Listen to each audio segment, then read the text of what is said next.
Just about everyone you come across in this life has something that makes them special. For the privileged, it is being born with money, athletic prowess, intelligence, or even good looks. Their special skills help drive their lives and give them an edge on their competition. For those less fortunate, their gifts often serve as a cautionary warning to others about the challenges of life. My friend Ralph has always had his own unique specialties that separate him from the normal humans, those being mayhem and destruction. He's the human embodiment of Wreck-It Ralph. If there is a way to take something sweet and wholesome and turn it into a catastrophic shitshow, then Ralph has probably done it and has the scars to prove it. He's a human wrecking ball, and not in the Miley Cyrus weird way, but in the I can't believe he's still alive and not locked up way. He inevitably got nicknamed Wrecker Ralph and oftentimes the Demolition Man for causing havoc by taking things far beyond socially acceptable activities. If there was a way to completely obliterate something, Ralph had figured it out and tried it. Yup, just a great guy to have along as you're on his good side. I married Jenna Phoenix 3 years out of college. She was amazingly hot with a great ass, so it was completely understandable why I had my head so far up at that I didn't realize her bullshit. I knew when I married her that she wasn't exactly the way I wanted her to be. She was a warm and caring type, but she made up for it in the two most important ways to a superficial dickhead like me. She looked like a porn star and, more importantly, she could fuck like one too. It is a scientific fact that a man can overlook resting bitch face and a shitty attitude as long as she makes his dick hard enough to drain the blood away from his brain to keep him from thinking straight. I would say that you'd be surprised at how often that happens to guys, but we all know that you'd not be surprised. We think with our dicks until we learn through pain and experience to think with either our heart or our head. The heart makes great romance, the head makes a great marriage, and a hard dick makes for a great fee for your attorney. During our courtship, Jenna and Ralph had met exactly once while Ralph was home on leave. She'd met some of my other friends and got along with them relatively well. They were normal human beings and not really too outrageous, comparatively speaking. I tried to warn her about Ralph, but I knew she didn't really get it. It was a case of her smiling and laughing at stories of the things he had done without really understanding that they were actually true with little embellishment. Stories are really funny when those things are happening to other people, but they take on a whole new meaning when you are caught up in the middle of them. It became a whole lot less funny when you have people associating you with a human man-child who is being talked to by the police about why he can't put mouse traps up all over Chuck E. Cheese while yelling that he is going to kill the giant rat once and for all. Or why you can't suddenly start running a checkout counter at Walmart if you don't actually work there. Most of his activities were stupid and harmless. Others went a little too far. Luckily, our hometown is like many others, so he beat the charges often. It is amazing what you can get away with when half of your cousins are on the police force, your uncle is the sheriff, and his wife, who also happens to be Ralph's godmother, is the judge. Even with the family connections keeping him safe, they had warned him that his stunts were going too far and that he needed to cut it out. When he finally crossed the line, any judge told him that he could either join the army or he could do a year in county. Blast fishing in the reservoir while they were trying to restock it for the fishing derby really pissed her off since it was one of any judge and Uncle Sheriff's favorite annual date activities. You can mess with other people all you want. Don't mess with any judge's time with her honey. So, off Ralph went to honorably serve his country. With Ralph in the army, he was gone most of the time from town, so his interactions with me, and by extension, Jenna, were minimal. He and I would email and video chat. I'd send him random care packages filled with stuff to help him out. Despite being an idiot, Ralph had decent grades in school, and with the family connections keeping most of his activities out of his criminal record, he was able to enlist as an explosive ordnance disposal technician. Because when someone probably has mental issues, you want them disarming explosives. Ralph was able to hide his nefarious ways throughout basic training since it was just a collection of random people and the drill sergeants were too busy trying to meet their required training events with the morons of the platoon. He even managed to make it halfway through AID before he got caught fucking around on an explosive range by building a C4 dildo the day the command sergeant major was visiting the range. He may have even got away with it if he hadn't been bragging about modeling it after himself as his instructors, and the command sergeant major stared in awe. It was at this point that Ralph's instructors finally realized that Ralph's personality wasn't a great fit for EOD, but they thought they had an idea of where his personality would fit right in combat engineers. You see, while EOD techs have to be mature and serious when disposing of bombs, combat engineers have about 80% of the intelligence with about 70% recklessness thrown in for fun. Ralph knew he had found his purpose in the army when explaining to his AAT instructors what he did to get kicked out of EOD school. When they explained to him how he failed to build parts of a female anatomy to put a C4 phallus into so he could brag about destroying it, and when he was instructed to add more explosives to his concrete charges the next day on the range. Because as the good sergeant said to him, blow all of that shit up because it's a pain in the ass to turn back in, Ralph knew he'd found a home. Ralph would email me with his stories about the fun he was having, his hijinks, and activities that got him a pair of Article 15s for doing dumb stuff but not nearly enough to get him the boot out of the army. He had a great time, but after his 4 years were up, he decided to come back home. While he was off defending our freedoms, I had been busy getting married to my walking wet dream. Jenna and I started out with a typical. We had wanted to get settled for a bit in our careers before having kids. It is a lot easier to travel the globe when you don't have to worry about sitters and bringing enough diapers. Things were good between Jenna and me, and then they suddenly weren't. She started to act differently, not drastically at first, but noticeably towards the end. This went on for weeks. I tried to talk to her about the issues I saw within our marriage, but of course she said nothing was wrong and that we were fine as she went about her new normal activities. That lasted until eventually. I came home from work one day to her wedding ring on the kitchen table. My attempts at talking to her led nowhere, but the standard typical bullshit, it isn't you, it's me. I'm going through some stuff, all the bullshit excuses because she probably said it. I was finally served the afternoon we were having Ralph's welcome home party. Just the standard irreconcilable differences listed as the reason and what seemed like an even split. I left the papers on the table as I headed out to the party so I could welcome my friend home. My marriage had died and I still didn't understand why. I'd missed having Ralph around and his return meant more to me than I was probably willing to admit to anyone. My marriage had gone to shit and I hadn't figured out why exactly. I strongly suspected foul play on her part, but I tried to put it out of my mind for the night. I gave Ralph a big hug when I saw him come in and his response was immediate. What the fuck is wrong with you? It's nothing. Don't worry about it.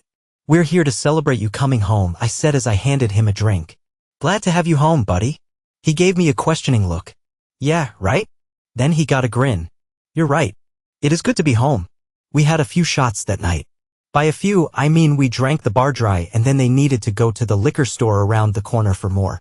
They finally kicked us out and Ralph and I made our way to the local fine dining option that is open in the middle of the night. All grease. No taste. Perfect. With the noise of the party died down to the quiet of the diner, Ralph asked, what happened? I don't know. Everything was fine. Then things got weird and then she left. I got the divorce papers a few hours before your party. I still don't know what happened. As he always did, he got straight to the point. So who is she fucking? I don't know. After thinking for all of about 4 seconds, Ralph declared, okay, so here's the plan. We fuck up her life. And then we find out who he is and we fuck up his life too. For the first time in a while, I actually smiled. Is it that simple? Of course it is. She's gone. You can't go back to that time. You can't be the cunt anymore after what she did. So why bother crying about it like a little bitch? Even if she walked back into your life, would you ever trust her again? Fuck no. He wasn't wrong about any of it. She was gone. It was time to burn that bridge and move on. He got the stupid grin on his face that I'd seen 100 times before. I'm on terminal leave for the next month, so I have plenty of time to help with this. You take care of the lawyer. I'll take care of the rest. I laughed. What the fuck are you going to do? Don't worry about this, bro. We finished eating our grease and called for a ride back to my house and finally went to bed. By the time I woke up the next day, it was about 11 in the morning and I could hear noises outside like people were talking in the driveway. As I looked out the window, I saw the driveway full of my stuff that had been inside the house before I'd gone to bed and people rummaging through it. Walking up to Ralph, I took a sip of my coffee as I asked Ralph what he was doing, though the hand-drawn sign declaring the cheating slut sale gave me a pretty decent clue what he was doing. What does it look like I'm doing? I'm making you some money. Thank you. But how do you know what is Jenna's stuff and which is mine? That's easy. If it's female crap, then I'm selling it because it is probably hers. And if it looks classy, I'm also selling it because it probably isn't yours since you clearly have shitty taste. Especially in women. I nodded my head. Fair points. There was no point in stopping him. I felt a little bad about some of the things getting sold since some of them were family trinkets that Jenna had loved. But at this point, I didn't care at all. I didn't care as Ralph handed me some printed papers. She really is a dumb bitch. She probably should have logged out of her Gmail on your house computer before she left, but thankfully she didn't. She's been fucking some dude named Tim who she works with. They've been fucking for a bit and sharing photos with each other. Really, you should have known better than to marry a chick with a tramp stamp of a butterfly above her ass. I looked over what he'd given me, astonished at how easily he'd found out about her cheating. I let out a trite I never knew. No shit, dickhead. Because you trusted the cunt. But that's done now. Time to move on. I shrugged my shoulders and haggled with a lady on the price of Jenna's wedding dress. The nice woman was very excited when I counteroffered from her original suggestion of $500 to $20. It was dumb to give away the comment, but I looked forward to someday sharing with her that it sold for $20 as a nice fuck you. While the sale was going strong, I sent a text to a friend who sells his soul daily as a family practice attorney. He shot one back telling me to come over to his office so he could review the offer and sign some documents. I got back in the middle of the afternoon and just about everything was gone. The house looked almost empty inside except for the basic requirements of what a guy needs to survive. Ralph was just finishing packing up a large box that was labeled Jenna's stuff on the sides. Ralph smiled at me. How'd it go with the lawyer? Fine. No issues. The agreement is fair, so I've signed it. I won't do any better with the courts. When did your sale end? About an hour ago. I had to run out to get some supplies, but I'm done now. This is all that is left of her stuff. He then handed me an envelope. That's her cut of the sale. Her cut came to $214.65. Make sure she gets her half. We should probably drop off her stuff at her parents' house so she doesn't have a reason to come back here. That makes sense. Let's drop off her stuff, then go grab something to eat.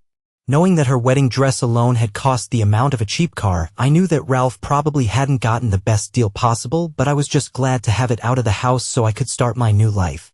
I tried to pick up the box, but Ralph grabbed it first and said he had it and that I should drive since I knew where Jenna's parents lived. When we arrived at Jenna's parents' house, her father Simon answered the door and then let us in when we told him that we were here to drop off her stuff. Simon tried to apologize for her actions, but I just cut him off.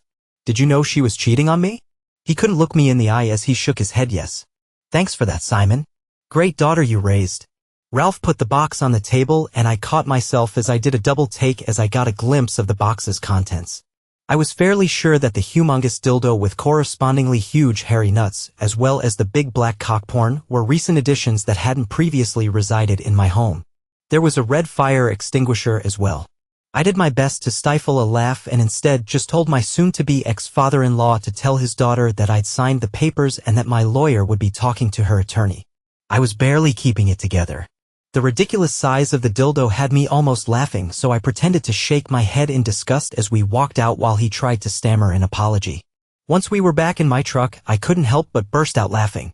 How big is that dildo and what else did you put in there? It's 12 inches long, 6 inches wide, and I don't know how big the hairy balls are. They were a nice touch though, he said with a shit-eating grin. We had a good time at dinner as he regaled me with his explanation. I'd heard some of them from him in conversations before, but to hear them come out of his mouth just made it twice as funny. It is almost impossible to be in a bad mood when Ralph is around. That Jenna had made my life suck so much before she left just made it easier to start moving on. Jenna and I were those rare people who still had a home phone since it was cheaper to bundle with the internet provider. I checked it when we got back and was able to enjoy a blistering message left by Jenna. Her ranting and raving were barely understandable as she screamed for about 2 minutes straight about cell phones, huge dildos, hairy balls, father thinking she was pregnant, and big black dicks. I checked my phone and there were no messages from Jenna, but looking up from my phone to Ralph's smile, I checked it again and realized that Jenna's contact had been blocked on my cell. I looked at Ralph. You were a busy boy today. I understand most of that rant, surprisingly, but not the pregnant part. Ralph grabbed a pair of beers out of the fridge and handed me one. Taking a sip of his, sorry, the best I could do with that limited amount of time was draw some lines with a marker. It was a roll of the dice with the pregnancy test, as Jenna or her mother would likely have spotted the fake right off the bat, but I was hoping that her father would see it first and not notice the difference. It was a shot in the dark, but it seems to have worked out. Ralph settled into the guest room and we became roommates as he adjusted to civilian life and me to single life. With the divorce in process, Jenna no longer felt the need to hide her new boy toy. Tim was some asshole. I'd met him once or twice at her work functions but didn't really know him. A little while later, I came across a flyer as I went to grab a coffee downtown. I picked it up off the corkboard and put it into my pocket to take home. Walking in the door that evening, I handed Ralph back what was obviously his handiwork. Cute. He smiled at his work. I have no idea what you're talking about, he said as he looked over the flyer. It showed Jenna and New loved him in a compromising position. All of the naughty parts had been covered over, but it was clear what they were doing. That it had both of their names and said that he was not her husband when it happened made it much more damaging. The distribution was centered around the office and expanded out from there. I asked how many he had put out and Ralph replied, a few thousand. How do you find the time to put them all? Easy. I found a bunch of teenagers hanging out and gave them $20 each to put them up everywhere. Even if some ended up in the trash, they still got to cause trouble, and isn't that what being a teenager is all about? As I hit play on the house phone messaging service, Jenna's ranting came across. Everywhere. Mall. Work. Thinks I'm a slut. It was pretty easy to follow her tirade this time, more so because I just didn't care anymore, but when she said, homeless guy with a sign, I gave Ralph a questioning look. Ralph handed me a beer, then showed me a video on his phone of a guy who looked homeless twirling a sign that said, "A cheating slut lives here." Ralph took a sip of his beer. One isn't homeless. He's a new friend of mine from the VFDC. And his wife left him while he was in Afghanistan. He was pretty happy to embarrass a cheating slut even if it wasn't his own. I sipped my beer as we watched the video of one spinning his sign with gleeful enthusiasm. The divorce continued to progress through the system. Jenna's attorney contacted mine about stopping the harassment. My lawyer said that I had no idea what she was talking about and that if Jenna was going to slander me, then we'd change the reasons for the divorce to adultery. I would have changed the reason from irreconcilable differences already, but I just wanted it over and I wouldn't have gotten better terms. But the threat worked and she backed off. The next raving message days later went something along the lines of fucking cowbell. Assholes. Game of Thrones. High Sparrow. Shame. Part of the fun had become trying to figure out what he'd done based off her histrionics. This time it seemed pretty evident. As usual, Ralph handed me a beer and then started the video. So Juan's girlfriend Maria heard about what was going on from Juan. Maria's ex-husband had left her while he was in Afghanistan while she was pregnant, and she is still really pissed about it. So she asked for a way to help out as a form of therapy for herself. The video was fantastic. Maria's loud voice filled the room as she rang her bell. Juan, in his homeless garb, looked like Ricardo Montalban playing the High Sparrow. He looked unjudgingly. Jenna looked ashamed. Tim looked like he wanted to be anywhere but there. I took a sip. Where did this happen? Ralph laughed. Fucking Red Lobster. Taking another taste, I asked, so no one got naked? Slamming his hand down on me, Ralph said, shit. I knew I forgot something. I guess we'll have to go to see some naked titties to make up for it. Your logic is impeccably sound, my friend.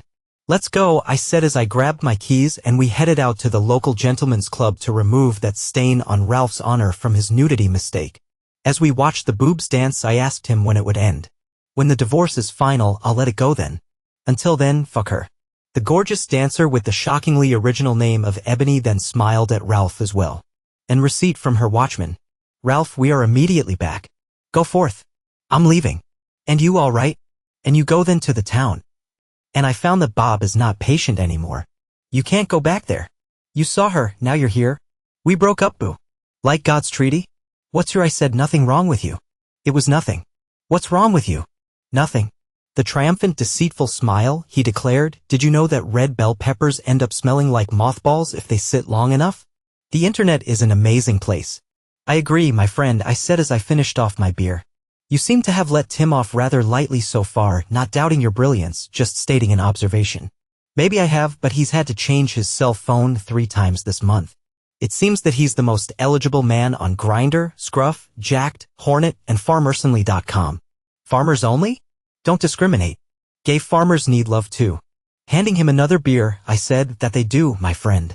May they find the love that they seek among the wheat. That was followed a week later by a visit from Ralph's uncle, the sheriff, to the house. I'd always got along great with his family, so I invited him into the house and grabbed him a beer. Taking his first sip, the sheriff asked, "Where's my idiot nephew today?"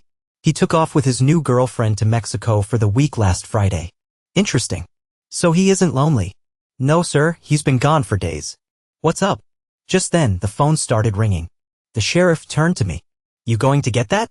Nope, just saving the evidence of my lunatic ex's mental instability, I said as I took a taste, and the ranting show of a message began. Fucking lawn, work, brown grass, cheating whore. Taking another swallow, I said, I'm guessing my wife's work has some issues with their grass?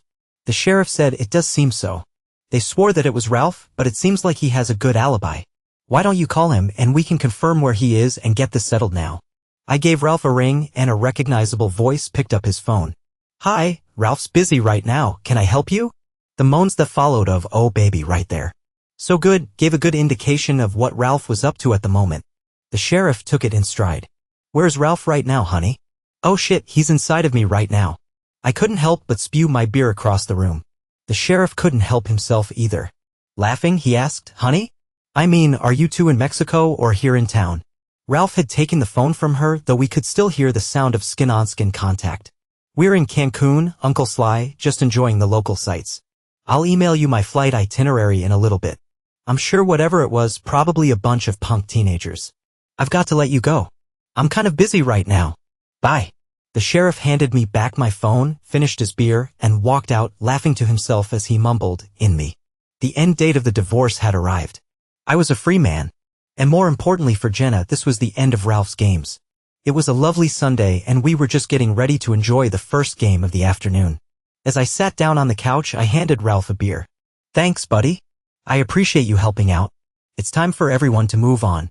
Not quite yet. One more to go. We've got to end on a high note. Can you end with something better than you've already done? Putting his hand against his heart as if offended by the notion, my good sir, you wound me with your lack. That didn't scare me.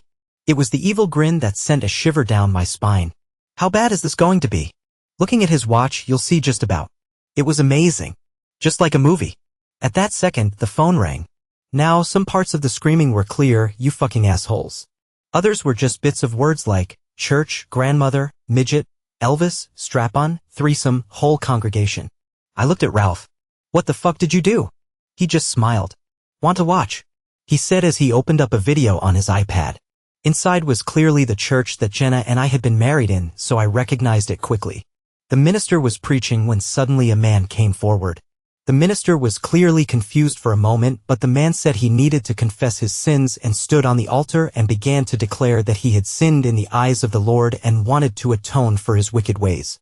He'd been fornicating with a woman in the congregation named Jenna and he wanted to repent his sins. So I'm trying to wrap my head around this as I watch this video. I watch a 4-foot-tall dwarf dressed as Elvis declare he's been fucking my now ex-wife. And then it got weirder. Watching the video in awe as Elvis walks over to Jenna, grabs her hand and suddenly starts talking about how much he loved it when Jenna used the strap on him and pegged him while Love Me Tinder played while he sucked on Tim's dick. But he knew it was wrong because she was still married. He loved what she and Tim did to his hiney with it and only she knows how to make him feel like a real man. While he didn't love it when Tim made him dress as Tinkerbell, he didn't love it when he dressed as Tinkerbell. He'd do anything for Jenna's love. But now that her divorce was final, they could finally be together. Then he got down on his little knee and proposed to her. The ring looked huge in his little hands. Be my full-size Priscilla, Jenna. I love you. Jenna was in shock. Her grandma passed out. Her dad stood up and puked. Tim ran for the door. Her mom was crying. Complete pandemonium. I was stunned. I had no idea what to say as I stared at him. He just sat back and grinned. A minute later, the front door opened and someone walked into the kitchen and I heard the fridge open up. A few seconds later, there was a 4-foot Elvis impersonator sitting next to me on the couch watching the game. He cracked open a beer, looked at me, gave me a wink, and said, "Hail to the king, baby." As far as my own revenge, I chose to be much more civilized in my retribution. I've been dating Jen's former best friend, Kara, for the last year. Jenna had actually done a good job of hiding it from her friends. Kara's ex-husband had gotten caught banging some barfly 30 years his senior a few years back, so Jenna had known that she couldn't share her secret with Kara. There is something very satisfying about hearing your ex cry when your girlfriend says that she can't go out because she is spending the night at her boyfriend's house. She would probably be even more pissed if she knew that Kara's new best friend, Ebony, was going to be there with her boyfriend, Ralph. Ebony invited Kara out to Ebony's day job as a Foxy fitness instructor, and I compliment Ebony at every opportunity on her fantastic instruction after Kara showed me what she learned in class that day. Ralph intends to propose to Ebony later tonight when they get back to her place, just as I will be proposing to Kara tonight as well. I fully intend to have a wedding invitation hand-delivered to Jenna, and Ralph just happens to know the perfect dwarf to hand-deliver it to her.